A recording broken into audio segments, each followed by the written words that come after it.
juhendan seda. Meil on 4 õpetajat.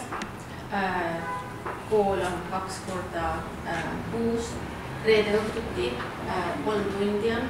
Selle jooksul siis me peame jõudma õpetada nii rahvatantsu, laulu, nii ajaloo, eesti keele. Kahjuks muidugi paljud ei anna emad, just ütleme Eestist tulnud emad ei õpeta eesti keelt edasi. Lapsed räägivad inglise keeles. See on tõsine mure praegu, eks ole. Et elatakse kuskil 10 aastat ära ja siis avastatakse, et midagi on ikkagi puudu, siis tuuakse laps, ütleme, kooli õppima. Nii et 3 tunniga me peame suutma siis imet teha ja me teeme ka. Õpetame muidugi rahvatantsu, laulud, siis õpetame näidendeid, on väga palju näidendeid. Lapsed kõik laulavad ja räägivad eesti keeles ja keegi ei tohi paberi peal maha vaadata. See on meie kooli moto.